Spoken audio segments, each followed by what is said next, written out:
बड़ी खबर पर बड़ी और सार्थक बहस के साथ हम लेकर हाजिर है 5 की पंचायत। मैं हूं आपके साथ रीमा पराशर। जिस तरह से कांग्रेस पार्टी जिस ढर्रे पर चल रही है उससे तो ऐसा लग रहा है एक तरफ पाकिस्तान त्राहिमाम कर रहा है और दूसरी तरफ पाकिस्तान के साथ कौन खड़ा हुआ है। ये बात बार बार इसलिए कहनी पड़ रही है क्योंकि कल ही इस शो में मैंने आपको बताया था, जब अजय राय का वीडियो सामने आया तो मैंने बताया था कि वो एक सिर्फ मुखौटा है। मुखौटा चन्नी भी है, मुखौटा अजय राय भी है, मुखौटा बाकी के कई ऐसे नेता भी हैं कांग्रेस के जो कि लगातार पाकिस्तान के सुर में सुर मिला रहे हैं, उसकी जुबान बोल रहे हैं और सबूत मांगने से लेकर के तमाम विवादित बयान दे रहे हैं जब से पहलगाम का हमला हुआ है। लेकिन मुखौटा तो है, लेकिन उसके ऊपर हाथ किसका है? वो है अध्यक्ष मल्लिकार्जुन खड़गे, जिन्होंने आज फिर से एक बेतुका विवादित बयान दे दिया। बहुत ही बेतुका बयान दिया उन्होंने आज।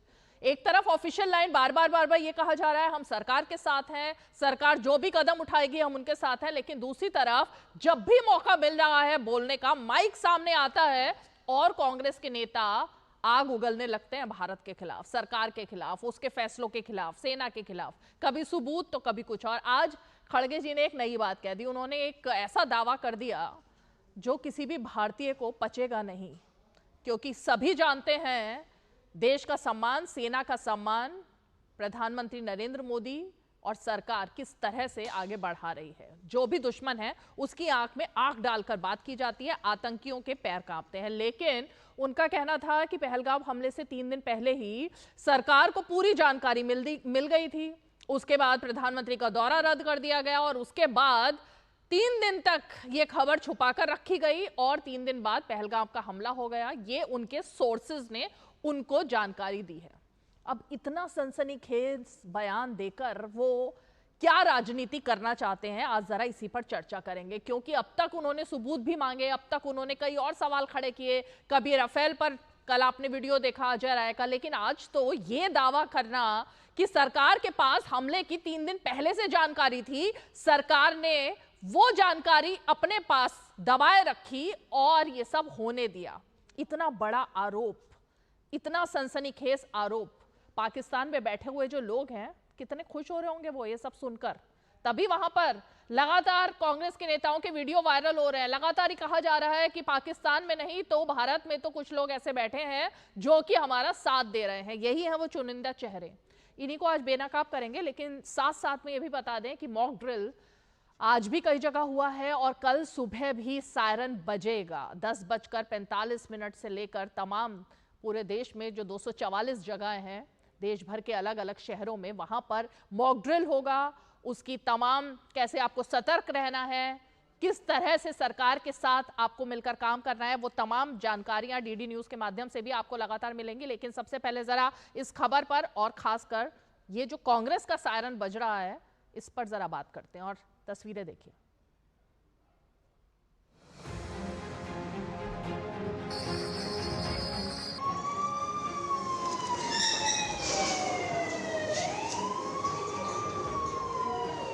हमले के 3 दिन पहले ही वहां इंटेलिजेंस रिपोर्ट मोदी जी को भेजा था और उसी लिए मोदी जी ने कश्मीर जाने का प्रोग्राम कैंसल किया था।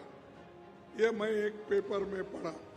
जब इंटेलिजेंस लोग आपकी रक्षा के लिए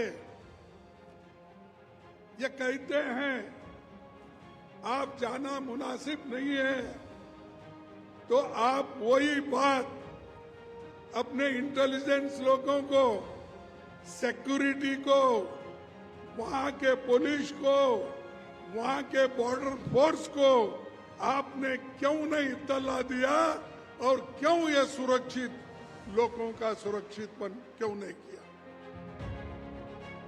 मैं कहूंगा कि इनका सबका मानसिक संतुलन पूरी तरह से बिगड़ गया है और उनसे अपील करता हूं, प्रार्थना करता हूं कि आप भाजपा के खिलाफ जितनी दम हो उतनी दम से लड़िए। हम लड़ने के लिए विचारधारा के आधार पर आपसे तैयार हैं, लेकिन अगर आप देश के विरुद्ध माहौल बनाने का काम करेंगे तो उसको बर्दाश्त नहीं करेंगे। देश में उसके बाद जो स्थिति पैदा होती है युद्ध के बाद, वो बहुत गंभीर होती है। उसके लिए आपको सबको अभी से साथ लेकर चर्चा करनी होगी। खास करके जो अपोजिशन है, सभी दलों को शायद राष्ट्रीय सरकार बनानी पड़ेगी, एक नेशनल गवर्नमेंट बनाना पड़ेगा। आपको लगता है कि मैं और मेरे चेले चपाटे देश को संभालूंगा युद्ध के बाद, ये नहीं होता है। हम तो ये चाहते हैं कि इसका एक मौसर जवाब हमारी हुकूमत दे। बदला लेना चाहिए, दिखना चाहिए, सिर्फ भाषणों से और ट्विटर से काम नहीं चलेगा। अब यही समय है, सही समय है। सपा के शासन आपने देखा, 14 के पहले अराजकता, गुंडागर्दी, भ्रष्टाचार, लूट, परिवारवाद, वंशवाद, वह आज भारतीय जनता पार्टी 8 सालों से शासन है राज्य के अंदर, कितनी शांति है। कहीं पहलगाम के मामले में जो कसूरवार हैं उनको पकड़ते पकड़ते बेगुनाह लोग जो हैं इसकी लपेट में ना आए। ऐसा नहीं लगना चाहिए कि कुछ लोगों को पकड़ने के लिए हम तमाम जम्मू कश्मीर और तमाम कश्मीर के लोगों को जो है पकड़ने का काम कर रहे हैं। War is never the answer. Modi ji ने पिछले साल जब वो आई थिंक रशिया गए तो उनने कहीं स्पीच में कहा that the era of war is over, यानी युद्ध का जो पीरियड था वो अब नहीं रहा है। तो it's time to remember that is well.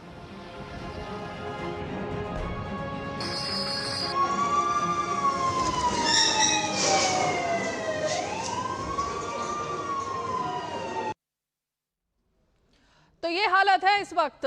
कभी सबूत मांगे जाते हैं, कभी मखौल उड़ाया जाता है, और आज आपने अलग अलग सुर सुन लिए। संजय राउत, उनको लग रहा है कि यही मौका है कि सरकार में तख्ता पलट हो जाए। मतलब पाकिस्तान के तख्ता पलट की बात नहीं हो रही है, पाकिस्तान जो चूर चूर हो रहा है उसकी बात नहीं कर रहे हैं ये लोग। इनको लग रहा है भारत में तख्ता पलट होना चाहिए। मतलब चल क्या रहा है ये राजनीति में समझ में नहीं आ रहा है। दूसरी तरफ आपने देख लिया पीडीपी, उनको अभी से ही डर सता रहा है। वो कह रहे हैं कि भाई ये युद्ध का मौका नहीं है। अब डरना पाकिस्तान को चाहिए, रातों की नींद उसकी उड़ी हुई है। वहां के लोग कह रहे हैं कि भाई ये चल क्या रहा है, हमारी सरकार हमारे साथ ही ऐसा क्यों कर रही है। लेकिन भारत में ये क्या माहौल चल रहा है, चलिए जरा चर्चा करते हैं। खास मेहमान हमारे साथ जुड़ गए हैं, परिचय करा देती हूँ खास मेहमानों का। बीजेपी का पक्ष रखने के लिए हमारे साथ बीजेपी के प्रवक्ता धनंजय गिरी जी इस वक्त मौजूद हैं। हमारे साथ समाजवादी पार्टी का पक्ष रखने के लिए धर्मेंद्र यादव जी जुड़ गए हैं। हमारे साथ मेजर जनरल रिटायर्ड ध्रुव सी कटोच साहब जुड़ गए हैं। बेहद ही स्वागत है आपका, डायरेक्टर इंडिया फाउंडेशन। कुछ ही पलों में हमारे साथ तहसीन पूनावाला, राजनीतिक विश्लेषक, वो भी जुड़ने वाले हैं। लेकिन धर्मेंद्र यादव जी, चल क्या रहा है ये?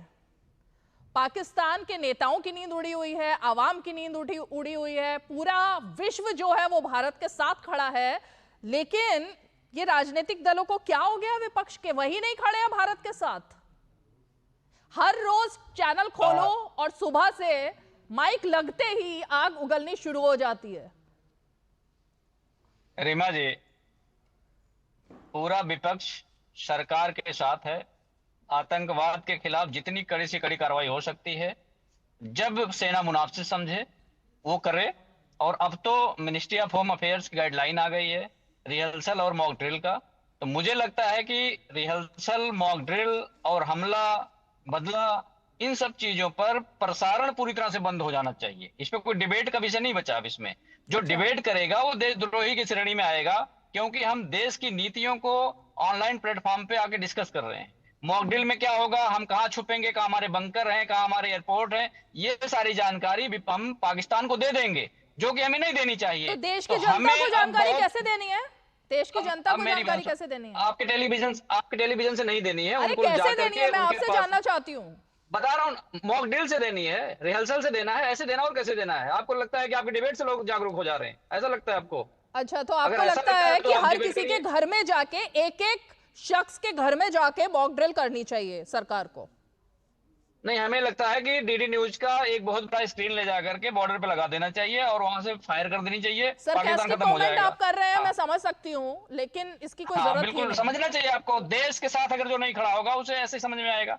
अब तो इसमें बात नहीं करनी चाहिए, क्या हमारी पॉलिसी है, क्या हमारी रणनीति है, हमारी सेना क्या कर रही है, हमारी सेना किससे बात कर रही है, किससे मीटिंग कर रही है, हमारे हिडन एयरपोर्ट्स कौन कौन से हैं, हम उसके बारे में क्यों जानकारी दें किसी को, हम क्यों उसका प्रसारण करें? हमें उसका प्रसारण नहीं करना चाहिए, हमें उस पर बात बंद कर देनी चाहिए। अब तो सबको एक साथ मिलकर के जिसको जो जिम्मेवारी सरकार देगी उस जिम्मेवारी को निर्वहन करते हुए हमें जंग को जीतना है, हमें बदला लेना है। बस हमारे पास एक ही काम है जंग लड़के बदला लेना है, इसके अलावा हमें कोई बात नहीं है। सरकार हमें जिम्मेदारी सौंपे, मीडिया को आपकी जिम्मेदारी दी जाए, हमें हमारी जिम्मेदारी दी जाए, पक्ष की अपनी जिम्मेदारी दी जाए, सब लोग जिम्मेदारियों का निर्वहन करते हुए हम इतनी बड़ी जंग को जीते और बदला लें आतंकवाद के खिलाफ। मेरे ख्याल से इसमें ज्यादा बात करने की कोई आवश्यकता नहीं है। जो आपने पॉइंट उठाया धर्मेंद्र जी, उस पर सही शख्स जो है ना, जो इस पर बात कर सकते हैं, वो है मेजर कटोच जी। सर, ये मीडिया के माध्यम से जानकारी देना कोई गुनाह है क्या? और फिर मतलब जब भी चाहे वो, अब 1971 की तो हम बात कर ही नहीं सकते क्योंकि उस वक्त में और अब की परिस्थितियों में, अब के माध्यम में, सब कुछ में सर अंतर आ चुका है। लेकिन क्या ये तरीका गलत है कि मीडिया के माध्यम से भी जानकारी मिले लोगों को? धन्यवाद रीमा जी। रीमा जी, आज के युद्ध में लोगों के ऊपर, लोगों को जो जमीन के ऊपर हो रहा है वो बात पहुंचाना बहुत जरूरी है। इसी से ही लोगों की सुरक्षा रहती है। अभी जैसे कि मॉक ड्रिल्स की बात हो रही है, मॉक ड्रिल से कोई सीक्रेट इस्तेमाल नहीं हो जाता है जो दुश्मन इस्तेमाल कर ले। मॉक ड्रिल से क्या होता है, जो हमारे सिटीजन्स हैं उनको मालूम है कि जब हमने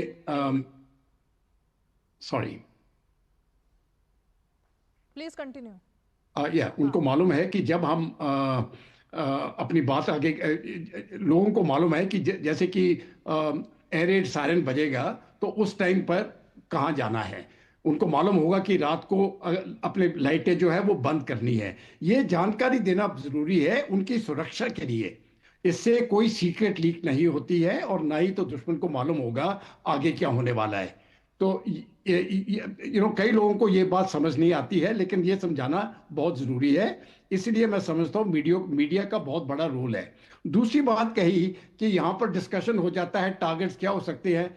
देखिए, आपने जितना डिस्कशन करना है कर लीजिए, उसमें कोई सीक्रेट नहीं जाएगी। हम हजार टारगेट्स देंगे पाकिस्तान को कि ये भी हो सकता है, वो भी हो सकता है, वो भी हो सकता है। उनको भागने दो, जिधर भी वो चाहते हैं प्रोटेक्ट करने दो। लेकिन जो टारगेट असली होगी वो किसी को मालूम नहीं है, वो हमारे सेना को मालूम है और वो नीड टू नो बेसिस के ऊपर है। जिन्होंने वो काम करना है सिर्फ उनको बताई जाएगी। तो ये मैं समझता हूँ बहुत जरूरी है। और मीडिया का जो रोल होता है, मैं कहता हूँ ये बहुत इंपॉर्टेंट रोल है और मीडिया अपना रोल इस समय पर बिल्कुल सही तरीके से निभा रहा है। पॉलिटिकल पार्टीज का रोल है एकदम देश को एक साथ ले आना। ये मैं समझता हूँ हमारी ऑपोजिशन पार्टीज को थोड़ा और इसमें ज़्यादा ध्यान देना चाहिए, जिससे कि इस मौके पर जहाँ पर युद्ध हो सकता है दुश्मन देश के साथ, पूरा देश इकट्ठा हो जाए और एकजुट में दुश्मन के साथ लड़े। रीमा जी। प्रोफेसर धर्मेंद्र यादव, मेरे ख्याल से आपको लाउड एंड क्लियर अब जवाब मिल गया होगा। इसीलिए मैंने धनंजय गिरी पर मैं नहीं गई इस सवाल के लिए, मैं उन शख्सियत पर गई जिनको पता है वॉर क्या होती है, जो टीवी चैनल पर बैठकर वॉर नहीं लड़ते हैं, जिन्होंने फील्ड में वॉर लड़ी हुई है। उनसे ज्यादा सटीक जवाब आपको और कोई नहीं दे सकता था, इसलिए मैंने उनसे पूछा। धर्मेंद्र जी, तो ये पॉइंट तो यही खत्म हो गया अब कि टीवी पर मॉक ड्रिल दिखानी है नहीं दिखानी है, उसके माध्यम पर जाना है नहीं जाना है। लेकिन तहसीन पूनावाला जी, मुझे नहीं समझ में आ रहा है कि कभी राफेल, उसका मखौल कल बनाया अजय राय ने, उससे पहले चन्नी जी, वो कहते हैं वो आज भी सबूत मांग रहे हैं और उनको विश्वास ही नहीं है हमने कभी पाकिस्तान को जवाब दिया है। लेकिन आज खड़गे जी ने तो कमाल ही कर दिया। मतलब वो कह रहे हैं 3 दिन पहले ही इंटेलिजेंस को जानकारी थी कि ऐसा हमला होने वाला है, लेकिन 3 दिन तक वो जानकारी छुपा कर रखी और ये हमला होने दिया। मतलब इतना बड़ा सनसनीखेज आरोप लगा रहे हैं वो। मुझे शिरकत करने का मौका मिल रहा है और सबसे पहले मैं शुक्रिया अदा करना चाहूंगा हमारे आर्म फोर्सेस के जो वेटरन शो पे। मैं माफी चाहता हूँ, माजरत चाहता हूँ, मैं उनका नाम नहीं जानता हूँ, बट उन्होंने हमारी देश की सेवा की, इनकी वजह से हम सुरक्षित हैं। Thank you sir for your services. Reema ji, आपने दो मूल सवाल पूछे, एक विपक्ष की भूमिका पर। मुझे लगता है कि इस वक्त विपक्ष पूरी तरह से वर्तमान सरकार के साथ है, चाहे वो राहुल गांधी जी हो, लीडर ऑफ ऑपोजिशन, और रीमा जी आप इससे इत्तेफाक रखेगी। आज वो विनय नरवाल जी जो शहीद हुए, नेवी में थे, नेवी एडमिरल, उनके घर गए करनाल में। रीमा जी, आप एक महिला हो और मैं आपकी बहुत रिस्पेक्ट करता हूं।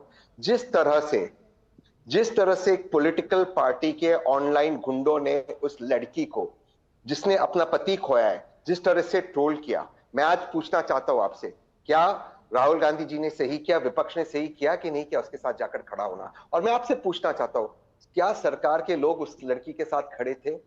जो उसने अपने पति खोया है और जिसने देश में जो आज यहाँ पर सर कह रहे वही कहा कि सबको एक रहना है, उसके लिए उसको ट्रोल किया गया। आज राहुल जी वहां गए, आज भी सॉलिडेरिटी दिखा रहे हो। कुछ सवाल इंटेलिजेंस को लेकर उठे और उठने चाहिए, और ये सवाल जरूरी सवाल है। बार बार हमारे इंटेलिजेंस फेलियर्स क्यों हो रहे हैं? हम पाकिस्तान को मजाक सिखाएंगे, जैसे मेरे भाई समाजवादी पार्टी के कह रहे थे और हम सब, धर्मेंद्र जी कह रहे थे, हम सब एक साथ हैं, पाकिस्तान को अभी नष्ट कर देंगे, ये हम सब जानते हैं और करेंगे और हम करते रहेंगे। लेकिन हमारे लोग शहीद हुए, 28 हमारे लोग शहीद हुए। रीमा जी आप अग्री करोगे, मैं बार बार आपके शो में आता हूं, इसके पहले भी कुछ 2-3 महीने पहले जब मैं आपके शो में था, उसका आर्काइव निकालिए। मैंने कहा था कि बार बार हमारे हिंदुओं को कश्मीर में टारगेट किया जा रहा है। तब वहां के वर्तमान एलजी ने स्टेटमेंट निकाला, हिंदुओं को टारगेट नहीं किया जा रहा था। ये अटैक क्या था? इसके पहले पिलग्रिम्स पे अटैक हुआ, वहां पे बस गिर गई खाई के अंदर, वरना उतने 30-40 हमारे हिंदू भाई बहन वहीं शहीद हो जाते। ये पाकिस्तान का एक नया स्ट्रैटेजी था। लश्कर ए तोयबा का जो न्यू नाम रखा गया वो संगठन, हम जानते थे कि वो इन इलाकों में एक्टिव है। आर्मी चीफ का जो स्पीच हुआ आसिम मुनीर का, जो एक घटिया स्पीच था, रॉ डेस्क क्या कर रहा था, ये सारे सवाल पूछना जरूरी है। 200 किलोमीटर भारत की भूमि पे आकर हिंदुओं को देखकर उनको मार के और उनको चेक करते, ये एक इंटेलिजेंस फेलियर बहुत बड़ा है। तो कहीं ना कहीं इसकी जिम्मेदारी उठानी पड़ेगी। मैं माननीय प्रधानमंत्री पे आरोप नहीं लगा रहा हूं, मैं माननीय गृह मंत्री पे भी नहीं लगा रहा हूं आरोप, लेकिन मैं माननीय एनएसए तो सवाल पूछ सकता हूं कि नहीं पूछ सकता हूं। बार बार इंटेलिजेंस कैसे फेल हो सकती, चाहे फिर पठानकोट हो, पुलवामा हो, चाइना हो, बार बार इतने बड़े अटैक्स हो रहे। तो इसकी जिम्मेदारी रोड डेस्क से पूछे, रोड चीफ से पूछते वो क्या कर रहे थे। तो क्या ये सवाल पूछना हम देश के इनपुट है? खड़गे जी ने कहा मेरे पास ही इनपुट है, मेरे सूत्रों ने मुझे बताया है कि 3 दिन पहले पता लग चुका था, लेकिन 3 दिन तक जानकारी छुपा कर रखी गई और ये हमला होने दिया गया। धनंजय गिरी, देखिए रीमा जी, सबसे बड़ी बात है कि अब अंतर्राष्ट्रीय मानक बदल चुके हैं, अंतर्राष्ट्रीय राजनीतिक बदल चुकी है, अंतर्राष्ट्रीय राजनीतिक परिभाषाएं बदल चुकी है, युद्ध के समय और स्वरूप भी बदल चुके हैं। आदरणीय राहुल गांधी कुछ जगह मिलने गए, उनको कुछ और लोगों को बुला लेना चाहिए था मिलने के लिए, जैसे अजय राय को बुला लेना चाहिए था, जैसे सिद्धारमैया को बुला लेना चाहिए था, जैसे अनवर कादरी को इंदौर के कांग्रेस पार्षद को बुला लेना चाहिए था जो पाकिस्तान जिंदाबाद का नारा लगाता है, नसीर अहमद कर्नाटका के विधायक को बुला लेना चाहिए था जो पाकिस्तान जिंदाबाद का नारा लगाता है, उत्तर प्रदेश के जिलाध्यक्ष को बुलाना चाहिए था जिसके साथ 200 लोग अरेस्ट हुए जो पाकिस्तान जिंदाबाद का नारा लगा रहे थे। हम मानते हैं, हम इसके लिए अप्रिशिएट करते हैं, सारे राजनीतिक दल इस देश के एक साथ हैं, लेकिन आज जिस तरह से बयानों के बहाव में कांग्रेस बहे या किसी बयानों से किनारा करे, कांग्रेस कंफ्यूज्ड है। जब देश इस संवेदनशील समय से गुजर रहा है, सरकार ने सेना को स्वतंत्र कर दिया कुछ भी कर गुजरने के लिए, तब आप नींबू मिर्ची दिखा रहे हैं, आप राफेल पर सवाल उठा रहे हैं, देश के शौर्य पर सवाल उठा रहे हैं। हमने तो 26/11 के ऊपर कहा कि हाँ ठीक है इंटेलिजेंस फेलियर था, लेकिन हम ताहूर राणा को आज उठा के ले आए, कांग्रेस से सवाल नहीं पूछते जा रहे हैं। या हमने जो प्रधानमंत्री निवास में प्रधानमंत्री की हत्या हुई उस पर हम एक साथ खड़े हो गए, राजीव गांधी की उतनी बड़ी हत्या हुई, फेलियर हुआ दुनिया में कहीं, उसका आप क्रिया की प्रतिक्रिया क्या कर रहे हैं? 2008 में दिल्ली बम विस्फोट हुआ, 2006 में मुंबई में बम विस्फोट हुआ, 2008 में जयपुर में बम विस्फोट हुआ, और इस सारे बम विस्फोटों की श्रृंखला 2011 से 2013 हैदराबाद बम ब्लास्ट उठा ले तो 2500 लोग मरे, 2500 लोगों की मृत्यु हुई है। सवाल ये उठता है कि अगर हम एक साथ हैं, अगर पाकिस्तान के पार्लियामेंट में ये दिखाया जा रहा है कि भारत का एक मुख्य राजनीतिक दल, देखिए उसके नेता क्या कर रहे हैं, तो ये इस देश का सवाल एक आम आदमी पूछता है। अगर दिखाया जा रहा है कि एक बड़े प्रदेश का मुख्यमंत्री और एक बड़े प्रदेश में कांग्रेस पार्टी का अध्यक्ष अगर कुछ कह रहा है, अगर 2 बड़े राजनीतिक दलों के नेताओं के बयान वहां की मीडिया में सुर्खियां पा रहे हैं, तो ये सोचने वाली बात है कि ऐसा क्यों पा रहे हैं। आप अच्छी बातें करें, लेकिन ये अच्छी बातें अपने भी नेताओं को सिखाएं जो भारत के विरुद्ध, पता नहीं भारतीय जनता पार्टी का विरोध करते करते कब भारत के विरुद्ध खड़े हो जाते हैं, कब मोदी का विरोध करते करते मुल्क के विरोध में खड़े हो जाते हैं। अरे आप जिस पाकिस्तान की बात कर रहे हैं उसी पाकिस्तान से सीख लीजिए ना भाई, जिसके पास आटा नहीं है, गुर्बत का अंत की बेइंतहा गुर्बत है, उसमें एक भी आदमी, एक भी कोई राजनीतिक दल, एक भी कोई व्यक्ति अगर अपनी सरकार के खिलाफ, अपनी सेना के खिलाफ, जबकि सेना वहां से वहां दबा जा रहा है, चरमराई हुई अर्थव्यवस्था है, कुछ नहीं है, खाने को नहीं है, लाले पड़े हुए, बावजूद उसके एक स्टेटमेंट के खिलाफ नहीं आ रहा है, और आप यहाँ रोज नए स्टेटमेंट का शगुफाबाजी कर रहे हैं। आप रोज पाकिस्तान को नए नैरेटिव दे रहे हैं, क्यों दे रहे हैं भाई? यूएनएससी में जाके पाकिस्तान चिल्ला रहा है। ये परिवार परस्त और पाकिस्तान परस्तों की जो जुगलबंदी है, ये इस देश की आम आवाम को खूब समझ में आ रहा है, लेकिन पाकिस्तान को माकूल जवाब, समय अनुकूल जवाब और मजबूत जवाब देश की सेना देगी, इस देश की मजबूत जनता देगी, 140 करोड़ आवाम एक साथ खड़े होकर देगी। लेकिन हाँ, इसमें जो कुछ लोग क्षुद्रान्वेषण कर रहे हैं और क्षुद्र हरकतें कर रहे हैं, देश वो भी देख रहा है। ठीक है, तहसीन पूनावाला जी, फिर तो ऑफिशियल लाइन ही चेंज कर देनी चाहिए ना। ऑफिशियल लाइन ली जा रही है, हम सरकार के साथ है, लेकिन अनऑफिशियली माइक लगते ही सिर्फ सरकार के खिलाफ, देश के खिलाफ बयान देना। और आप देख रहे हो ना, आप तो इतने सोशल मीडिया सेवी हो, लगातार आप देख रहे होंगे कि पाकिस्तान के सारे मीडिया चैनल्स जो हैं वो आजकल सिर्फ और सिर्फ कांग्रेस के नेताओं को दिखा रहे हैं, उनके बयान दिखा रहे हैं, खुश हो रहे हैं कि भारत में ये हाल है राजनेताओं का। रीमा जी, दो चीज इसके अंदर है।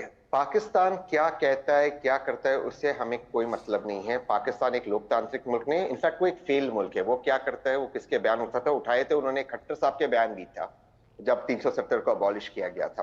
तो पाकिस्तान को हमें इंपॉर्टेंस देने की जरूरत नहीं। मुझे एक पर्सनल एक्सपीरियंस में शेयर कर दूं 10 सेकंड के अंदर। जब मेरे मित्र हेमंत करकरे जी इस मुल्क के लिए शहीद हुए, मेरे बहुत करीबी मित्र थे, मेरे दो दोस्त 26/11 की घटना में शहीद हुए। उस वक्त मेरे दोस्त हेमंत करकरे के घर वर्तमान गुजरात के मुख्यमंत्री, उस वक्त के वर्तमान मुख्यमंत्री नरेंद्र मोदी जी गए थे और वहां पे प्रेस कॉन्फ्रेंस किया था जब एनएसजी का ऑपरेशन चल रहा था। पाकिस्तान ने वो भी उठाया था, पर किसी ने नरेंद्र मोदी जी को नहीं कहा कि आप देश के खिलाफ हो। तब वो ऑपरेशन के दरमियान गए थे, एड निकाला था भारतीय जनता पार्टी ने, क्योंकि ये उनका अधिकार है। किसी ने ये बात नहीं कही, मेरे दोस्त के घर पे गए थे वो। लेकिन हम आते वर्तमान स्थिति पे, हम पाकिस्तान को सबक सिखाना चाहते हैं, हम पाकिस्तान को नष्ट करना चाहते हैं। लेकिन जो मैं सवाल पूछ रहा हूं उसका मेरे भाई भाजपा के मेरे मित्र ने एक सवाल का जवाब नहीं दिया। कश्मीर में लगातार, जम्मू एंड कश्मीर में लश्कर ए तोयबा ने अपना नाम चेंज करने के बाद उन्होंने 8 या 9 अटैक्स हिंदुओं पर किए। उसके बाद हमने सुरक्षा हिंदुओं को लेकर, टूरिस्ट को लेकर क्यों नहीं बढ़ाई, जबकि हमारे टूरिस्ट के ऊपर, जो हमारी पिलग्रिम्स, उन पे अटैक हुआ था बस के ऊपर। ये बात हम जानते हैं। आसिम मुनीर का वो जो स्पीच था जिसमें उन्होंने कहा था हिंदू मुसलमान से अलग है, क्या रॉ डेस्क ने उसके बाद एक लेटर भेजा? मैं इसलिए कह रहा हूं क्योंकि हमारे इंडियन टिबेटन बॉर्डर पेट्रोल ने, जब चाइना का बिल्डअप हुआ था ईस्ट लद्दाख में 2020 में, 18 सैटेलाइट इमेजेस और 19 लेटर लिखे थे माननीय गृह मंत्रालय को कि बिल्डअप हो रहा है। हम बाद में चाइना के 300 लोग को मारे, मैं इससे बिल्कुल सहमत हूं, लेकिन 20 हमारे शहीद हुए। ये सवाल पूछना मेरा कर्तव्य है। इस सवाल, क्योंकि पाकिस्तान चाहता है मैं सवाल नहीं उठाऊं, तो पाकिस्तान अपनी मीडिया में सवाल उठाता है। इसका मतलब ये नहीं कि मैं पाकिस्तान से डरूं। और मैं दोबारा से आपसे पूछता हूं, सर आप चाहते कि माननीय विपक्ष के नेता लोगों को बुलाएं, मैं आपको कहता हूं क्यों मेरे प्रधानमंत्री माननीय विपक्ष के नेता को लेकर नहीं जाते उन शहीदों के घर, क्यों नहीं जाते उनके साथ, और हम दुनिया को एक मिसाल दिखाए कि प्रधानमंत्री और विपक्ष के नेता एक साथ है, अखिलेश जी को ले जाए, ममता जी को ले जाए, सब मुख्यमंत्री को ले जाए। क्यों हम दुनिया के सामने एक मिसाल पैदा नहीं करते? मैं आपसे पूछ रहा हूं सर। किनसे? रीमा जी, मुझे इतिहास में धनंजय भाई से।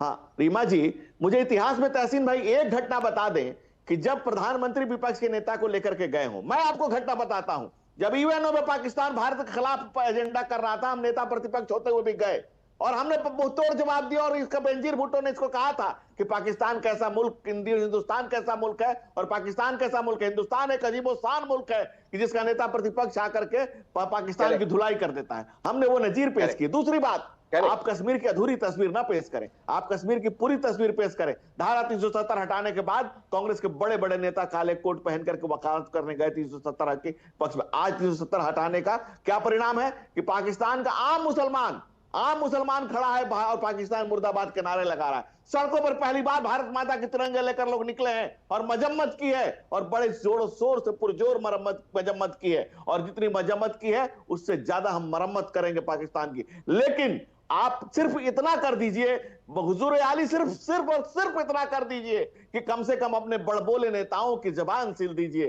कम से कम सीधा रमैया को सीधा कर दीजिए, कम से कम खड़गे जी को कहिए कि जरा सोच समझ के बोला करें, ऐसा ना खड़के जिससे पाकिस्तान भड़के। दूसरी बात, अजय राय जैसे लोगों को राय दीजिए कि सही राय बोला करें, बेराय की बात ना किया करें। और दूसरा, रीमा जी आप करें ऑफिशियल स्टैंड, तो क्या अनऑफिशियल स्टैंड भी होता है? यानी कांग्रेस डबल स्टैंडर्ड की पार्टी है, कांग्रेस दोगली राजनीति कर रही है। ये तो बहुत गलत बात है। अगर ऑफिशियल स्टैंड अलग है और अनऑफिशियल स्टैंड अलग है तो ये बड़ी चिंता की विषय है। नहीं, ये तो दिख रहा है ना, ये आरोप नहीं है, ये दिखाई दे रहा है कि ऑफिशियल स्टैंड अलग है। ऑफिशियली सेंटेंस के अंत में ये कहा जाता है जो भी सरकार करेगी हम साथ में हैं। यही बात संजय राउत कह रहे हैं, लेकिन तख्ता पलट की बात भी कर रहे हैं, साथ में सबूत भी मांगे जा रहे हैं साथ में सेना पर सवाल भी खड़े किए जा रहे हैं। इसीलिए सवाल खड़े होते हैं कि ऑफिशियल अनऑफिशियल अलग है। लेकिन तहसीन जल्दी से 5 सेकंड, फिर मुझे धर्मेंद्र जी और कटोच जी के पास जाना है। 5 ही सेकंड। हाँ, धनंजय भाई की इतिहास की नॉलेज बहुत अच्छी है, लेकिन एक चीज वे भूल रहे, जब माननीय अटल बिहारी वाजपेयी जी को यूएन भेजा गया था, तब कांग्रेस की विपक्ष, इस वक्त की वर्तमान विपक्ष की सरकार थी, प्रधानमंत्री ने भेजा था और उनके साथ सलमान खुर्शीद गए थे। मैं वही कह रहा था, जो उस वक्त के प्रधानमंत्री कांग्रेस के, उन्होंने एक मिसाल पेश किया था, वो आज हम क्यों नहीं कर सकते? वही तो मैं कह रहा हूं, आपने मेरे सवाल का जवाब ठीक है। इसी पॉइंट पर मैं जरा जनरल कटोच के पास आना चाहती हूं। सर, जहां तक हमें इतनी तो समझ आ ही जाती है, मेरे ख्याल से तहसीन को भी इतनी समझ है, धर्मेंद्र यादव जी को भी इतनी समझ है कि जो भी रणनीतिक फैसले होते हैं, सीसीएस के जो फैसले होते हैं, तमाम जो इस तरीके के कूटनीतिक फैसले होते हैं, जो सेना पर जब छोड़ दिया गया है, उसके बारे में हर चीज, छोटी छोटी चीजें सबको नहीं बताई जा सकती। तो ये जो एक बवंडर खड़ा किया गया है कि हमें बुलाइए और हमें बताइए, सर ये होता है क्या कि अपनी सारी रणनीति आप बुला करके सभी नेताओं को बता दो? देखिए, इससे पहले तसीम जी ने जो बात की थी इंटेलिजेंस फेलियर की, मैं अपने थोड़े उसमें विचार देना चाहता हूँ। जब हमारे देश के बॉर्डर के ऊपर एक दुश्मन देश है और बार बार टेररिज्म की कोशिश करता है, तो कभी ना कभी वो सफल हो जाएगा। ये मैं नहीं समझता हूँ इंटेलिजेंस फेलियर है। मेरे अपने सोच विचार से ये डिटरेंस फेलियर है कि हम उसको डिटर नहीं कर सके, उतना डर उनके दिल में पैदा नहीं कर सके कि पाकिस्तान अपनी हरकतों को बदली करे। और मुझे लगता है कि अब जाके उस दिशा पर अगर हम जाएंगे, तब जाके ये इस प्रकार की चीज़ें खत्म होगी। नहीं तो जब तक वो डिटरेंस उनके पास नहीं आएगा, ये इंटेलिजेंस आप जितना भी लगा लो, कभी ना कभी तो दुश्मन जीते जाएगा। आप 100 अटैक्स रोक दो, एक सफल हो जाता है। ये मेरा अपना खुद का एक्सपीरियंस है। जहाँ तक मिलिट्री प्लान्स की बात है, देखिए ये दो चीज़ें होती हैं, जो पब्लिक को बताना है और जो हमने असली में करना है। तो पब्लिक को तो हमने बता दिया है, जैसे कि पॉलिटिकल अथॉरिटी की तरफ से वो संदेश मिल गया है कि जवाब हम देंगे। अभी वो जवाब किस प्रकार से होगा, कब होगा, किस समय पर होगा, 1 महीने के बाद होगा, 6 महीने के बाद होगा, ये सेना के ऊपर छोड़ दिया गया है और मुझे पूरा यकीन है कि सेना उसको करेगी। मेरा सिर्फ छोटा सा एक रिक्वेस्ट थी सभी पार्टी से, जब तक ये प्रॉब्लम हल ना हो जाए, इस विषय के ऊपर मुझे लगता है कि तमाम पॉलिटिकल पार्टीज को एकजुट खड़ा होना चाहिए। देखिए, पॉलिटिकल पार्टीज है, उनका काम है एक दूसरे को क्रिटिसाइज करना, ये डेमोक्रेटिक फंक्शनिंग है। लेकिन इस समय पर कुछ चीजों पर मैं समझता हूं देश को एक साथ चलना चाहिए और नेशनल सिक्योरिटी एक वो विषय है।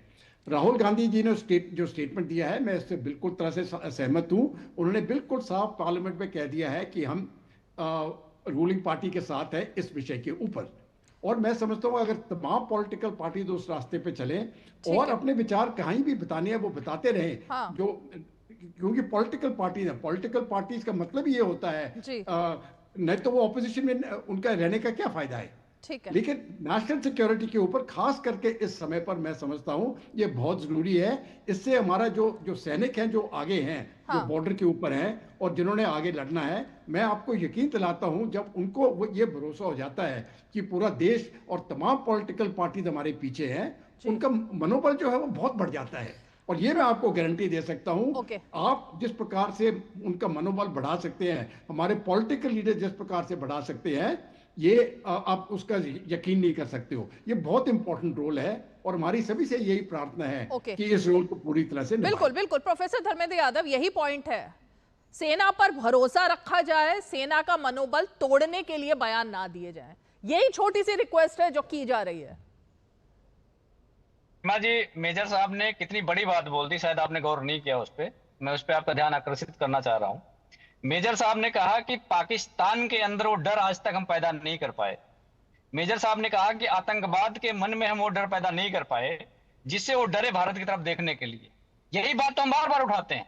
भारतीय जनता पार्टी ने चीजों को एग्जैजरेट करके देश के लोगों को मिसगाइड किया, चाहे वो घर में घुस के मारने की बात कहते हो, चाहे एयर स्ट्राइक की बात कहते हो।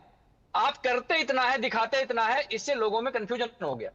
जम्मू कश्मीर के अंदर जब 370 हटा, भारतीय जनता पार्टी के लोगों ने होर्डिंग लगा के बताया वहां प्लॉट खरीद लिया, हमने प्लॉट नंबर बता दिया, आप चाहे जैसे वो घूम के आइए। लेकिन जब उनके अपने सांसद गए तो उनमें 4 लेयर की सुरक्षा दी गई। वो सेंसिटिव जोन था, फिर भी 4 लेयर की सुरक्षा दी गई उनको बचाने के लिए। सैलानियों के जीवन का कोई मोल नहीं था। इनके बड़बोलेपन का नतीजा है कि हमारे 26 लोग आज हमारे बीच में नहीं है। ये बात हम बार बार उठाते हैं। और आप यूनाइट रहने की बात करती हैं। देश के प्रधानमंत्री को हमले के तुरंत बाद रैली में जाने का समय है। ऑल इंडिया मीटिंग में चुना हुआ प्रधानमंत्री अगर नहीं आए तो उसको शर्म आनी चाहिए कि पूरी दुनिया को मैसेज दे रहा है कि मुखिया ही गायब है। जब मुखिया ही गायब है तो आगे का आप क्या रणनीति बनाओगे, मुझे बताइए। तीसरी बात मैं बताना चाहता हूं, मेजर साहब यहाँ पे हैं। जब जम्मू कश्मीर के अंदर कोई आतंकवादी पकड़ा जाए और भारतीय जनता पार्टी के आईटी सेल का पूर्व प्रमुख निकल जाए तो वो शर्म की बात होती है कि रूलिंग पार्टी का नेता हमारी खुफिया जानकारी लश्कर तोयबा को दे रहा है, उसके लिए काम करता है। संजय सरोज भारतीय जनता पार्टी का नेता लश्कर तोयबा के लिए टेरर फंडिंग करता है। ये रूलिंग पार्टी आतंकवाद को पोषित करती है। ये चिंता का विषय नहीं, इस पे हम ना बोले, इस पे हम खामोश रहे। हम देश के साथ खड़े रहेंगे, हम बोलेंगे, हमें बोलना पड़ेगा। मैं आपको बताता हूं, डीआरडीओ के अंदर एक साइंटिस्ट है, प्रदीप नाम है उसका, उसकी 4 पीढ़ियां आरएसएस से जुड़ी हुई हैं। उसने रक्षा से जुड़ी हुई अहम जानकारियां दी पाकिस्तान को। रक्षा मंत्रालय के अंदर एक पीएसयू आता है, उसमें एक इंजीनियर है, चंद्रा नाम है उसका। चंद्रा ने ऐसी जानकारी दी है जैसे हमारे रडार डिप्लॉय होते हैं। रडार क्या करता है कि दुश्मन को बताता है कि उनका मूवमेंट कहां हो रहा है। पॉइंट क्या है? की लोकेशन पॉइंट ये है आपका कि बीजेपी के लोग पाकिस्तान से मिले, आप ये कह रहे हो? बिल्कुल बिल्कुल। आरोप लगा रहे हो? पोस्ट जिसकी मेरी बात सुनिए, जिसकी 4 पोस्ट आरएसएस से जुड़ी हो और वो पाकिस्तान को खुफिया जानकारी दे, वो भी डीआरडीओ का साइंटिस्ट, इससे ज्यादा शर्म क्या हो सकती है? तो भारतीय जनता पार्टी को अपने लोगों पर लगाम लगाने की जरूरत है। आपको लग रहा है कि आप यूनाइट है। ओके, अब सुनिए पहले, अब मेरी बात आने दीजिए। नहीं, आपने 4 पॉइंट्स रखे, आप एक का जवाब तो लीजिए। एक का जवाब तो धनंजय गिरी से मेरी बात आ जाएगी तब आपने एक साथ इतनी सारी आपने पॉइंट्स रख दिए ना, अब एक का जवाब तो लीजिए। आपने अभी तो पहले बड़ा आरोप लगाया ना, उसका जवाब ले लीजिए, फिर ब्रेक ले लेते हैं। धनंजय गिरी। रीमा जी, सबसे बड़ी बात यह है कि जिसको भी पकड़ा गया उसको इसी सरकार ने पकड़ा, इसी सरकार के सिस्टम ने पकड़ा, सेना के लोगों ने पकड़ा। उसके लिए कोई सपा बसपा या किसी और राजनीतिक दल से कोई खोज के नहीं आया था। दिक्कत तब होती है जब इस देश के एक प्रमुख राजनीतिक दल के घटिया बयान पाकिस्तान की सदन में और संसद में चलाए जाते हैं और आप मुंह छुपाने के लिए तमाम तरह के उस पर प्रलेपन करते हैं। दूसरी बात, ऐसी पार्टी भी बोल रही है जो आतंकियों को छोड़ने के लिए केस वापस लेती है और हाई कोर्ट कहता है कि क्या इनको पद्मश्री देना ही बाकी रह गया है? तुम्हें आतंकियों को पद्मश्री देना ही बाकी रह गया है? जब एक पार्टी का मुखिया कहता है कि मैं शुभम दुबे को नहीं जानता हूं, हाँ मैं सिर्फ जानता हूं तो किसको जानता हूं? मैं तमाम तरह के माफियाओं को जानता हूं, उनके तमाम फातिया पढ़ने जा सकता हूं।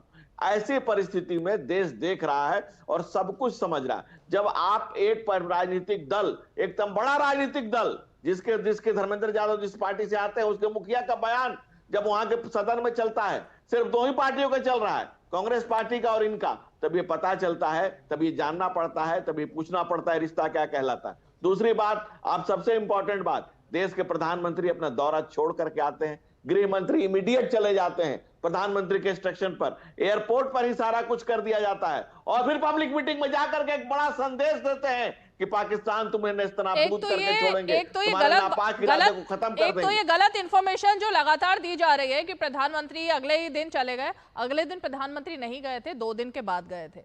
तो ये जो गलत जानकारी देश को लगातार दे रहे हैं, मेरे ख्याल से उसको करेक्ट रखना चाहिए। प्रधानमंत्री जो बिहार में गए, जहां की विकास की परियोजनाएं थी, वहां पर अगले दिन नहीं गए थे, 2 दिन के बाद गए थे। एक ब्रेक लेती हूँ, ब्रेक के बाद लौटूंगी। तहसील पूनावाला।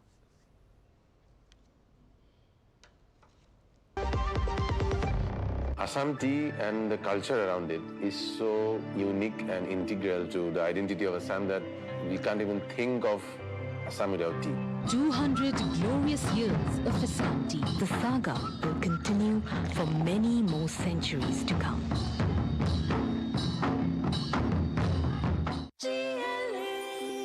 जो लक्ष्य चुना था समझ आने लगा है। GLA यूनिवर्सिटी, उच्च लक्ष्य की निश्चित प्राप्ति।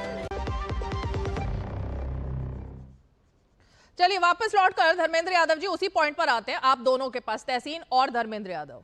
ये जो खड़गे जी ने आज बोला, इस बयान की क्या जरूरत थी, क्या आवश्यकता थी, क्यों मनोबल तोड़ने के लिए ये बयान दिया गया आज, और क्या इस पर कोई कार्रवाई, अब अध्यक्ष के ऊपर भी कोई कार्रवाई हो सकती है क्या?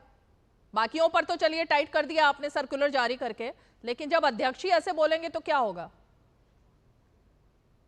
नहीं, देखिए खड़गे जी ने किस कॉन्टेक्स्ट में बोला ये मुझे नहीं पता, लेकिन इस बात से मैं बिल्कुल इत्तेफाक रखता हूँ कि माननीय खड़गे जी को जो कांग्रेस के अध्यक्ष है, उनको अगर कोई इंफॉर्मेशन है वो व्यक्तिगत तौर से पर्सनली माननीय गृह मंत्री से मुलाकात करते, प्रधानमंत्री से मुलाकात करते, बात करनी चाहिए, या एनएसए को समन करते, वो उनसे पूछ सकते हैं सवाल, बिकॉज आफ्टर ऑल वो सबसे बड़े विपक्षी नेता के पार्टी, तो ब्यूरोक्रेट्स को तो समन करने का उनको अभी अधिकार है, तो होम सेक्रेटरी और एनएसए को समन करते हो, इनसे बातचीत कर सकते हो और उनको भी ब्रीफिंग होना चाहिए। There is nothing wrong in it. ये बात से मैं बिल्कुल अग्री करता हूँ कि कोई भी स्टेटमेंट ऐसा नहीं देना चाहिए जो आउट ऑफ कॉन्टेक्स्ट ले सकते हैं, लेकिन फिर भी सवाल उस पर आता है। मैं फिर से माननीय प्रधानमंत्री, गृह मंत्री पर सवाल नहीं उठा रहा हूं, लेकिन जो ब्यूरोक्रेट्स की जिम्मेदारी है, खास करके एनएसए चीफ की, बार बार इंटेलिजेंस फेलियर्स इतने बड़े हद तक कैसे हो रहे, कौन है इसके लिए जिम्मेदार? क्या रॉ डेस्क ने क्या किया? ये सवाल बहुत बुनियादी सवाल है। इसलिए सवाल है कि जैसे मेजर साहब ने बोला, डिटेरेंस, हमारे डिटेरेंस क्या है, इसके बाद हम क्या करिए? लास्ट टाइम जब हम बालाकोट में गए, मैं बिल्कुल सरकार के साथ था। मान लो हमने कुछ नहीं किया बालाकोट में, हमने सिर्फ बिल्डिंगें तोड़ी, जो सच नहीं था, हमने उनके लोगों को मारा, लेकिन मान लो हमने सिर्फ बिल्डिंगें तोड़ी, बहुत बड़ी चीज थी। हम उनके रेडार को बंद किए, हम उनके इंटरनेशनल बाउंड्री को क्रॉस किए, उनके टेरिटरी में घुसकर हमने बम गिराए, वो बहुत बड़ा काम था, और हमारे मिग ने उनके रफाल को गिराया। It was phenomenal. पर 6 साल के बाद लगातार पाकिस्तान अगर नहीं सुधरा, हम क्या करें? हमने ऑपरेशन पराक्रम में बिल्डअप किया, हमने डिप्लोमेसी ट्राई करी, हमने सर्जिकल स्ट्राइक किए, हमने बालाकोट स्ट्राइक किए, तो अब इसके आगे का रास्ता क्या है? वो विपक्ष को कॉन्फिडेंस में लेके माननीय प्रधानमंत्री को सामने से लीड करना होगा। अगर ऐसा हो तो मेरी ये राय, माननीय प्रधानमंत्री ऑपोजिशन नेताओं को बुलाकर तीनों चीफ से मिलाए, हम बातचीत करें, भले वो सीक्रेट हो, वो बाहर नहीं आनी चाहिए बात, मैं उससे बिल्कुल अग्री करता हूं, लेकिन जो हमारे देश के बड़े मैच्योर लीडर्स है, राहुल जी है, अखिलेश जी है, ममता जी है, बीजेपी के चीफ मिनिस्टर्स है, वे भी मिल सकते हैं। आगे का हमारी प्लानिंग क्या होनी चाहिए? आई थिंक सारे डीजीपी की एक मीटिंग होनी चाहिए माननीय गृह मंत्री को लेकर कि आगे के क्या सिचुएशन है। डीजीपी की मीटिंग भी नहीं बुलाई गई है, क्यों नहीं बुलाई गई बाकी डीजीपी की मीटिंग?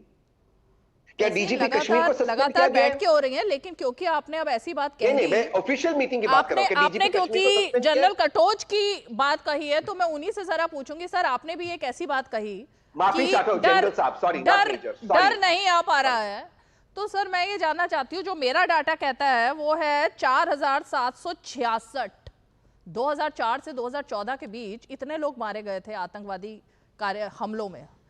कितनी कार्यवाही हुई, कितनी बार पाकिस्तान पर धावा बोला गया, कोई जिक्र नहीं है। उसके बाद आजकल वो वायरल है ना बहुत ज्यादा, वायुसेना चीफ ने उस वक्त कहा था डॉक्टर मनमोहन सिंह से, प्रधानमंत्री से, कि हमें अधिकार दिए जाए कि हम हमला करें, हम पाकिस्तान को धूल चटाएं। हाथ बांध दिए गए थे, नहीं करना ऐसा। तो सर इतिहास तो फिर ये भी कहता है ना मेजर कटोच? नहीं, बिल्कुल सही कहा आपने। देखिए, जब मैं डिटरेंस की बात कर रहा हूँ, वो हमारा डिटरेंस 1947 से ही नहीं हुआ है उस प्रकार से जिस प्रकार से होना चाहिए था, और ये करना बहुत ज़रूरी है। और अगर हम जैसे कि तहसील पूनावाला जी ने अभी कहा, अगर आप पॉलिसी चाहते हैं, देखिए कोई भी आर्मी जो है वो पॉलिटिकल पार्टीज को अपनी प्लानिंग के प्रोसेस के अंदर नहीं लाएगी। एक ब्रॉड पॉलिसी होती है कि हमने क्या करना है, और वो जाके वहीं तक की बात होती है। तो अगर फर्ज करो एक ब्रॉड पॉलिसी बन जाए कि हम पाकिस्तान को 4 टुकड़े में तोड़ देंगे, बलूचिस्तान को अलग कर देंगे, खैबर पख्तूनख्वा को अलग कर देंगे, और गिलगित बाल्टिस्तान को अलग कर देंगे, ये ब्रॉड पॉलिसी है। अगर सब पॉलिटिकल पार्टी इसके ऊपर राजी हो जाएंगी, तो ये मैं समझता हूं एक पॉलिटिकल कंसेंसस है कि देश को आगे किस प्रकार से ले जाना है, तब जाके ये डिटरेंस बढ़ती है। डिटरेंस में सबसे बड़ा प्रॉब्लम जो मैंने भारत में देखा है, हमारी दुश्मन के साथ इतना प्रॉब्लम नहीं है, हमारा इंटरनल प्रॉब्लम्स ही बहुत हैं, क्योंकि हम एकजुट से ये काम नहीं कर सकते हैं, इसलिए हमारी डिटरेंस जो है वो कमज़ोर हो जाती है। तो अगर हमने सिक्योरिटी के मामले पर मजबूत होना है, तो मुझे लगता है पूरे नेशनल विल को लगाने के लिए तमाम पॉलिटिकल पार्टीज को एकजुट होना चाहिए, नहीं तो वो डिटरेंस नहीं बनेगा आपका। ये जो बीच बीच में सबूत मांगे जाते हैं ना तहसीन पूनावाला, फिर वही है, इसीलिए डर पैदा नहीं होता दुश्मन के मन में कि वो तो विश्वास ही नहीं कर रहे कि सरकार ने ऐसा कुछ किया है। अभी तक सबूत मांग रहे हैं, राहुल गांधी कह देते हैं चीन पीट पीट कर हमारे सैनिकों को खदेड़ रहा है। इस तरह के जब बयान आते हैं ना, तब डर पैदा नहीं होता। तहसीन, मैं एक चीज और बोल सकता हूँ? नहीं, मैं प्लीज जनरल साहब, प्लीज आप बोलिए, फिर आपके बाद जस्ट छोटी सी बात, प्लीज आप बोलिए सर। ये सबूत की बात मैं इसलिए कह रहा हूं क्योंकि जब सर्जिकल स्ट्राइक्स की थी तो हमारे डीजीएमओ साहब ने प्रेस कॉन्फ्रेंस की। मैं आपको ये यकीन दिलाता हूं, अगर डीजीएमओ प्रेस के सामने जाए उसमें कोई भी एक पैसा कभी छूट नहीं है वो गलत बोलने का। वो नहीं तो अगर मैं डीजीएमओ होऊंगा मैं कभी नहीं जाऊंगा, बेशक कहीं से भी आदेश मिले। और उसके बाद जब वायुसेना अध्यक्ष जाके कुछ बोलते हैं, मैं आपको ये यकीन दिलाता हूं कोई भी वायुसेना अध्यक्ष आगे जाके एक गलत बयान नहीं देगा, बिल्कुल नहीं ना देंगे। तो पहले देगा, ना तो आज देगा, ना तो कल देगा। ये मैं कोई भी पॉलिटिकल पार्टी पावर में हो, ये बयान आपको मैं यकीन दिलाता हूं हमारे जो वायुसेना, नौसेना और थल सेना के जो अध्यक्ष हैं और या उनके रिप्रेजेंटेटिव्स हैं जैसे डीजीएमओ वगैरह हैं, वो कभी भी इस प्रकार का गलत जवाब नहीं देंगे। वो बहुत जिम्मेवारी के साथ ये जवाब देंगे। सिर्फ ये कहना चाहता था। जनरल साहब, first of all thank you, आपने बिल्कुल वाजिब बात और सही बात की है, तो मैं बिल्कुल आपसे इत्तेफाक करता हूँ। और बालाकोट स्ट्राइक्स पे किसी को कोई संदेह नहीं है। जिन लोगों ने सवाल पूछा वो बेवकूफ लोग थे साहब। मैंने तो ये भी कहा कि मान लेते कि हमने बालाकोट में किसी को नहीं मारा, सिर्फ बिल्डिंगें तोड़ी, तब भी साहब हमने इंटरनेशनल बॉर्डर क्रॉस करते वहां जाके बम किया, उनके रेडार को हमने डिसफंक्शन किया। बहुत बड़ी बात है सर। और हमारे मिग ने, सर ये तो आप जानते हो, हमारे मिग ने उनके F-16 को नीचे गिराया sir. It's a very big thing. कौन सी दुनिया में एक मिग एक F-16 को गिरा सकता है sir? That shows our overwhelming superiority. Sir बात वो नहीं है।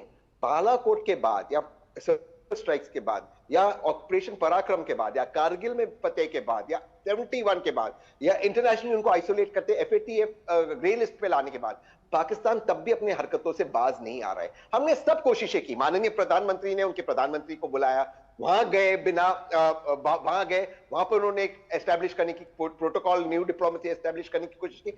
इसके बाद पाकिस्तान नहीं सुधर रहा है। तो कहीं ना कहीं अब हमें कुछ ऐसे कदम उठानी चाहिए। मैं स्पेसिफिक से कर रहा हूं जिससे पाकिस्तान को एक रियल टाइम डिटरेंस हो। मैं इसकी बात कर रहा हूं। और वो जो भी कदम हमारी आर्मी के लोगों ने उठाया, हम उनके साथ हैं। इसमें हम सबको थोड़ा थोड़ा सैक्रिफाइस करना पड़ेगा और हम इसके लिए तैयार है। लेकिन ये जो परेशानी से हमें खत्म करना है। प्रोफेसर धर्मेंद्र यादव, यही वो पॉइंट है जिसका जनरल कटोच जिक्र कर रहे हैं। आप ही की बात का उन्होंने जवाब दिया कि अभी पिछले 11 सालों की बात नहीं है, 1947 से वो डर पैदा नहीं कर पा रहा है भारत। 11 सालों में तो उनकी धरती पर जाकर के अटैक किया गया, उसके सबूत आप लोग मांगते रहे और अभी भी मांग रहे हैं। इसलिए सवाल खड़ा होता है कि क्यों आपस में लड़ना है, क्यों सवाल खड़े करने हैं, एकजुटता नहीं दिखानी है। प्रोफेसर धर्मेंद्र।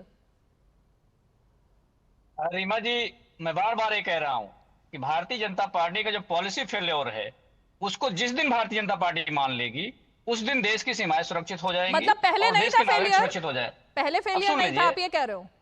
यूपीए की सरकार के दौरान ये जो 4766 घटनाएं घटी, अब बता दूं मैं। गुरदासपुर का हमला हुआ था तब भी फेलियर था, पठानकोट का हमला हुआ तब भी फेलियर हुआ, अमरनाथ यात्रा पे हमला हुआ तब भी फेलियर हुआ, उसके बाद आपका संसद पे हमला हुआ तब भी फेलियर हुआ, उसके बाद आपका अक्षरधाम मंदिर पे हमला हुआ तब भी फेलियर हुआ, पहलगाम हुआ तब भी फेलियर हुआ, पुलवामा हुआ तब भी फेलियर हुआ।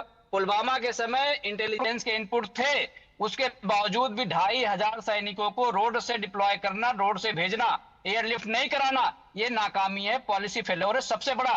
दुनिया के किसी भी इतिहास को आप उठाकर देखोगी, उनकी सेना में इतना बड़ा ब्लंडर कोई नहीं किया होगा, कोई नहीं किया होगा। जिस बात का जिक्र सतपाल मलिक जी उस समय के गवर्नर थे, उन्होंने कहा भी है। सतपाल मलिक के स्टेटमेंट्स पर मुझे कोई बयान नहीं देना है यहाँ पर किसी की तरफ से। जो पॉलिटिकल बयान दे और सेना पर सवाल खड़े करे, उस पर हमें बात नहीं करनी चाहिए। प्रोफेसर धर्मेंद्र यादव, ये पॉलिटिकल, एक कोई लेफ्टिनेंट गवर्नर रहा हो, उसको आप कह रही हैं कि वो बात नहीं करनी चाहिए, वो संवैधानिक पद पे नहीं रहते हैं। उनकी एक वो लेफ्टिनेंट गवर्नर जिनको की बाद में हटा करके उनको दोबारा से पोस्टिंग नहीं मिली और उसके बाद उन्होंने लगातार सरकार के खिलाफ पॉलिसीज पर, इंटरनल मीटिंग्स के बारे में बताना शुरू कर दिया। आपको अगर उनकी बात पर बात करनी है तो आप करिए, लेकिन मुझे नहीं करनी। धनंजय गिरी, आपकी बात का जवाब दें। रीमा जी 10 सेकंड, मुझे 10 सेकंड। आप इतने जिम्मेदार चैनल के एंकर होकर आप कह रहे हैं कि ऐसे एलजी की बात हम नहीं करेंगे जो एक संवैधानिक पद पे रह लिया हो। अब आप सुब्रमण्यम स्वामी पर बात करें या आप सतपाल मलिक पर बात करें, तो मुझे नहीं बात करनी है भाई। जिनके पॉलिटिकल एम्बिशंस हैं और जो अपने पॉलिटिकल एम्बिशंस के लिए बात कर रहे हैं और सरकार पर सवाल खड़े कर रहे हैं, उस पर क्या बात की जाए? उसे नॉन सीरियस लेना चाहिए। सुनिए, पहले पॉलिटिकल एम्बिशन किसका नहीं? प्रधानमंत्री का नहीं है। प्रधानमंत्री अपने मन की बात में अपनी जुबानी मिसाइल दाग रहे हैं और भारतीय जनता पार्टी के लोग उसको इतनी स्पीड से छोड़ रहे हैं कि प्लान बैक से भी आगे जा रहा है। अभी आपने टोका था धनंजय जी को कि आपने कहा था कि वहां से आने दौरे को रद्द करने के आने के तुरंत बाद अगले दिन नहीं गए थे, 2 दिन बाद गए थे, लेकिन इनकी तो स्पीड इतनी ज्यादा है कि 2 दिन पहले ही भेज दे रहे प्रधानमंत्री को। ऐसे मिसाइल भी पहले भेज देंगे और ऐसे हमला भी पहले कर देंगे। तो देश को आपको विश्वास में लेना पड़ेगा ना। अगर हम देश के साथ खड़े हो रहे हैं, आप कह रहे हैं हम उनके साथ खड़े नहीं होंगे, क्यों नहीं खड़े होंगे भाई? सतपाल मलिक इस देश के नागरिक नहीं है। सतपाल मलिक इस देश के आपको अगर एक बेसिक चीज धर्मेंद्र यादव जी नहीं समझ में आ रही है, किसी भी इंसान को अगर वो इंसान तब इंसान माना जाएगा जिस वक्त उसकी आंखों के सामने गलत हो रहा है, उसी वक्त वो प्रोटेस्ट करे, इस्तीफा दे, अपनी गद्दी छोड़े और निकल जाए। सतपाल मलिक ने ऐसा उसी वक्त क्यों नहीं किया जब उनको सब कुछ गलत अपने इर्द गिर्द दिख रहा था? उन्होंने क्यों इस्तीफा नहीं दिया और वो छोड़कर नहीं गए? इस सवाल का जवाब आपके पास भी नहीं है, सतपाल मलिक के पास भी नहीं है। क्यों उनके मुंह से ये सारी आग उगलनी शुरू हुई जब उनको पोस्टिंग नहीं मिलती है दोबारा से? तो ये तमाम सवाल है, मेरे ख्याल से ये सही वक्त नहीं है उनसे पर चर्चा करने का। मैं जवाब दूंगा, आपकी बात का जवाब दूंगा। इस देश में भारतीय जनता पार्टी की सरकार है, इंटेलिजेंस फेल्योर हुआ है और चूक हुई है। क्या देश के प्रधानमंत्री इस्तीफा दे रहे हैं? देश के गृह मंत्री इस्तीफा दे रहे हैं? देश के रक्षा मंत्री इस्तीफा दे रहे हैं? दोनों बातों में कोई तालमेल नहीं है प्रोफेसर धर्मेंद्र यादव, दोनों बातों में कोई तालमेल नहीं है। धनंजय गिरी जवाब दीजिए। ओके, सुविधानुसार तालमेल बनता है। धनंजय गिरी। रीमा जी, कहनी है एक बात हमें इस देश के रखवालों से, संभल के रहना घर के भीतर छुपे हुए गद्दारों से। इस देश के भीतर छुपे हुए, जो पाकिस्तान के परमाणु की चिंता नहीं है, घर के भीतर छुपे हुए कीटाणुओं की चिंता है। वो कीटाणु जिनके मुंह से पाकिस्तान निकलने के पहले उनको पानी पानी हो जाते हैं, लेकिन सारा छिद्रा निवेशन करते हैं। ये नहीं देखते हैं कि भाई 26/11 नहीं हुआ, लगातार बम धमाके बंद हो गए। आज हम लगातार एयर स्ट्राइक कर रहे हैं, पाकिस्तान को कहां पर चाहते हैं अलग थलग कर दिया, इंटरनेशनली अलग थलग कर दिया। आज अफगानिस्तान भी हमारे साथ है, ईरान भी हमारे साथ है, शिया सुन्नी मुल्क हमारे, दोनों मुल्क हमारे साथ हैं, दोनों हमारे साथ है। इसके अलावा आप देखिए, अरे आप जितना बोल रहे हैं अपनी कलाई खुद ही खोल रहे हैं भाई। आप अपने समय में बोल लिए, आप अपने समय में बोल लिए हैं और जितना बोलेंगे उतना आगे हुए। प्रिमा जी, इट्स टू मच भाई। इनके समय में किसी ने कुछ नहीं बोला। नहीं, उनकी ऑडियो नहीं जा रही, आप बोलो। दूसरी बात आप समझिए, जितना बोल रहे हैं उतने अपने आप का अनावृत कर रहे हैं। ये किसी तरह से ये परिवार परस्तों की पता नहीं क्या बीमारी है कि पाकिस्तान परस्ती की इनको ललक कितनी लगी हुई है कि नहीं, वो जो बड़े वाले पार्टी के बड़े वाले साहब है उनसे ज्यादा हम वहां के मीडिया में क्यों नहीं चल रहे? अरे भाई, इस मुल्क का 140 करोड़ आवाम मुल्क के साथ है। ये मुल्क के लिए शान और शौकत की बात है, ये मुल्क के लिए तमाम तरह की बातें हैं, तमाम इस मुल्क को एक मजबूत मुल्क की तरह दिखा रहे हैं। लेकिन वो जिनकी आप रहबरदारी करने जा रहे हैं उनसे ही सीख लीजिए कि उनके यहाँ छोटा से छोटा राजनीतिक दल, चाहे उनके आपसी मसले बहुत ही खतरनाक हैं, गला काट प्रतियोगिता एक दूसरे का जान लेने पर आमादा है, लेकिन मुल्क के खिलाफ एक शब्द कोई नहीं बोल रहा। धर्मेंद्र जी, हटा दीजिए मोबाइल, देख लिया वीडियो, हटा दीजिए। न शायद मुंह छुपा रहे होंगे अपना, क्योंकि देश की जनता इनका असली चेहरा देखने लगी है, इनके असली स्वरूप को पहचानने लगी है। शायद मुंह छुपाने के लिए मोबाइल का सहारा लिया जा रहा है, क्योंकि बहुत जल्दी मुंह छुपाने की नौबत ही आएगी जब पाकिस्तान के परवाज उड़ जाएंगे, पाकिस्तान कहीं का नहीं बचेगा, तो ऐसे लोग मुंह छुपाते हुए नजर आएंगे। आज मोबाइल से छुपा रहे हैं, कल वो दोनों हाथ से छुपाएंगे, क्योंकि इनके शासनकाल की अगर बात करें तो आतंकवादियों के साथ साठ-गांठ करने तक की नौबत। और कोर्ट ने कहा था, हमने नहीं कहा था, हाँ। कोर्ट ने कहा था कि क्या इनको पद्मश्री देना भी बाकी रह गया समाजवादी पार्टी के द्वारा। समाजवादी पार्टी के पापों की अगर श्रृंखला गिनाई जाए तो इनका मुंह छुपाना ही प्रोफेसर धर्मेंद्र, मेरा सिर्फ एक अंतिम सवाल है आपसे, वो ये, अभी तक कितने लोग जो मारे गए, किनके पास सांत्वना देने के लिए अखिलेश यादव गए? अखिलेश यादव तमाम काम करने में लगे हुए हैं, अभी भी पीडीए की मीटिंगें कर रहे हैं, अभी भी संकल्प पत्र पर साइन करवा रहे हैं। आज भी मैंने देखा प्रेस कॉन्फ्रेंस में उन्होंने सबसे संकल्प करवाया, लेकिन कितने लोगों से मिलने गए हैं? यूपी के लोगों से कानपुर गए क्या मिलने के लिए? कितने शहीदों के पास जाते हैं? एक बता दीजिए जवाब। सेना के साथ कहाँ खड़े होते हैं सर? अब मेरी बात सुन लीजिए, हाँ। इस देश का कोई नेता किसी के घर गया, उससे ज्यादा महत्वपूर्ण ये है कि हमारे घर में आतंकवादी कैसे घुसे, उसका जवाब भारतीय जनता पार्टी को देना है। किसी के पास जाकर ये नहीं दिखाना कि हम आपके साथ खड़े हैं। अब सुन लीजिए, पूरा देश उनके साथ खड़ा है। भारतीय जनता पार्टी टोल आदमी गाली दे रही है विनय नरवाल की धर्मपत्नी को, उन्होंने 3 दिन बाद बता दिया कि भारतीय जनता पार्टी के गिद्ध अपना चोंच निकाल के बाहर आ गए हैं। भारतीय जनता पार्टी ने कोई गाली नहीं दी सर। कुछ सोशल मीडिया पर कुछ लोग ऐसा कर रहे हैं, उससे आप भारतीय जनता पार्टी को कैसे, ऐसे नहीं कहना चाहिए।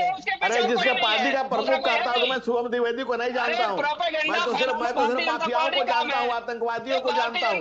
मेरे रिश्ते तो सिर्फ आतंकवादियों से। जिस पार्टी का मुखिया अखिलेश यादव कहता हूँ, मैं शुभम द्विवेदी को नहीं जानता हूँ, मैं तो सिर्फ पार्टी का जानता हूँ। जाकर माफियाओं के फांसियां पढ़ने के अलावा, जिनका कोई फांसियां पढ़ने के अलावा कोई घटिया एक एक करके बोलिए प्लीज। अपनी राजनीतिक रोटी हम सेके। अरे रोटी तो आपने कितनी सेकी, आपने अतीक अहमद पर सेकी, आपने मुख्तार अंसारी पर सेकी। देखिए ये कहने से कितने माफियाओं के ये कहने से दोष खत्म नहीं होता, और मेरे ख्याल से जनरल कटोच भी ये मानेंगे और तहसीन भी ये मानेंगे कि ये कहना कि किसी के पास जाकर सांत्वना देना, उसके दुख में शरीक होना, अगर नेताओं ने ये पॉलिसी अब बना ली है समाजवादी पार्टी के हम ये सब नहीं करेंगे तो एक अलग मैटर है, लेकिन सांत्वना देना और दुख में शरीक होना ये एक बड़ी बात होती है धर्मेंद्र जी। और लगता है कि हाँ ये नेता हमारे साथ खड़ा है, ये सिर्फ वोट मांगने नहीं आता, हमारे दुख में भी शामिल है।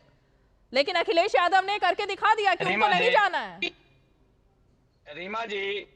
रीमा जी कोई जरूरी नहीं कि कल ही जाना है। देश के प्रधानमंत्री किसके आ गए? जरूरी तो कुछ भी नहीं होता। देश के गृह मंत्री किसके आ गए बताइए ना मुझे। रक्षा मंत्री किसके घर के गए? किसके घर बताइए जरा।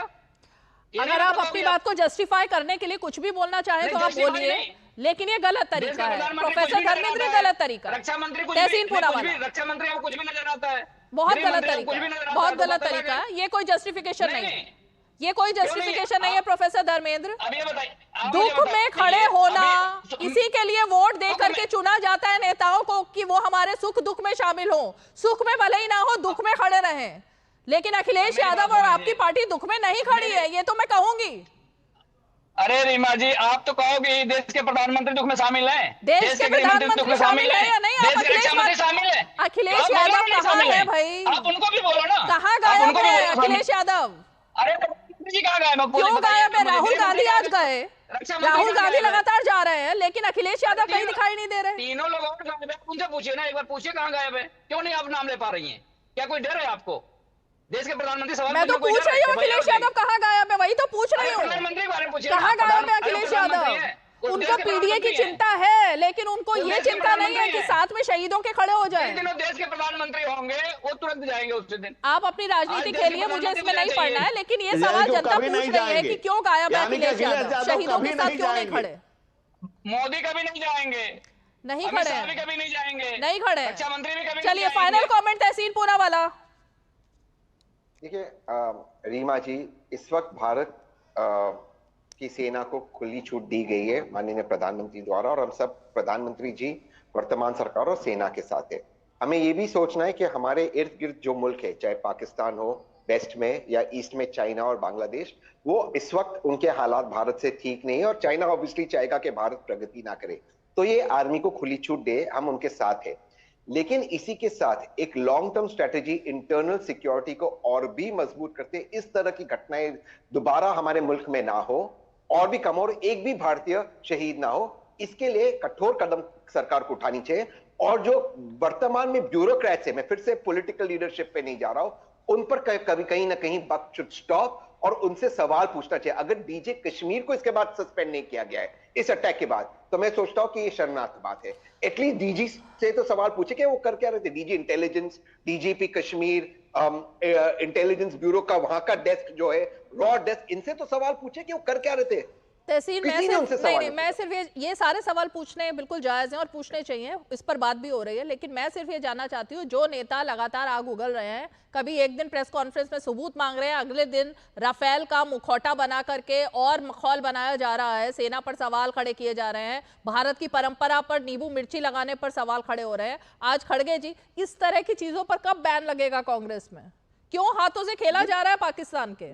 देखिए रीमा जी, मैंने आपके शो में एक स्टेटमेंट दिया था कि उनके F-16 को हमारे मिग ने गिराया। रफाल तो बहुत दूर की बात है। मुझे लगता है इस सवाल में सब इस लाइन में सब कुछ आ गया। इससे आगे मैं कुछ कहूंगा नहीं, क्योंकि फिर आपके साथ मैं भी बैन हो जाऊंगा, तो बैन से बाहर आते। लेकिन मैंने एक स्टेटमेंट कहा कि मिग ने F-16 को गिराया, बहुत बड़ी स्टेटमेंट है। वो भारत के एयरफोर्स की सुपीरियरिटी दिखाती है। वो जनरल साहब आपको समझा देंगे। मतलब एक मिग F-16 को गिराना बहुत बड़ी बात होती है। रफाल तो बहुत दूर की बात है। रफाल क्या कर सकता है वो अब तक पाकिस्तान समझा नहीं है, बट हमने एक मिग से गिराया उनके F-16 को।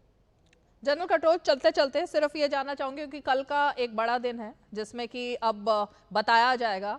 आप सिर्फ मैं दर्शकों को, जो तमाम लोग, करोड़ों लोग चैनल देख रहे हैं, उनके लिए ये प्रॉज एंड कॉन्स जिस पर बात हो रही है थोड़ा सा बता दीजिए जल्दी से। देखिए, जो भी आपके ये दर्शक ये देख रहे हैं, जो भी आपको सिक्योरिटी ड्रिल्स बताई जाती है उसको बहुत ध्यानपूर्वक से सुने। जब भी अगर एयर रेड सायरन होता है तो किस प्रकार से सुरक्षा करनी है, लाइट्स बंद करनी है, अगर रात का समय हो, अगर दिन का समय हो तो किस प्रकार से अपनी पोजीशन लेनी है, वो जाके उनको समझना बहुत ज़रूरी है। इससे बहुत जानें बचेंगी अगर खुदा ना खास कुछ उस तरफ से कोई ऑपरेशन हो। बाकी मुझे लगता है सिविल सोसाइटी का अगर ये मामला आगे बढ़ जाता है तो सिविल सोसाइटी का बहुत बड़ा काम है, और लोकल सिविल डिफेंस कमिटीज होना चाहिए जो कि अगर कुछ किसी जगह पर हादसा हो जाए तो वहां पर किस प्रकार से मदद कर सके, ये जरूरी है। ओके, और आखिरी बात, एक सिर्फ आखिरी बात, जिस प्रकार से ये तू मैं चलती है ना, मुझे लगता है कुछ दिनों के लिए ये बंद होना चाहिए, बिल्कुल बंद होनी चाहिए। पूरे देश को एकजुट होना चाहिए, और तब जाके हम वो जो डेटरेंस की मैं जो बात कर रहा हूँ वो डेटरेंस पैदा हो जाएगी जब भारत एक होगा। बिल्कुल बिल्कुल, और भारत को एक होना होगा, और भारत एक है। ये बीच बीच में एक दो स्टेटमेंट्स आ जाते हैं, लेकिन फिर भी भारत एक है और दुश्मन के खिलाफ है। आप सभी खास मेहमान हमारे साथ जुड़े, बहुत बहुत शुक्रिया। और इसीलिए बीजेपी ने भी अपने सभी सांसदों को बोल दिया कि कल जो मॉक ड्रिल होने वाला है, जिस तरह से बताया जाएगा कि आखिर जब सायरन बजे उस स्थिति में क्या करना है, उस स्थिति में सभी सांसद भी अपने अपने इलाकों में जाएं और जनता के बीच रहें और इसका भागीदार बने। चलिए, हम आपको भी लगातार इसकी जानकारी देते रहेंगे। फिलहाल 5 की पंचायत में आज इतना ही। कल फिर होगी मुलाकात, तब तक के लिए हमें दीजिए इजाजत। नमस्कार।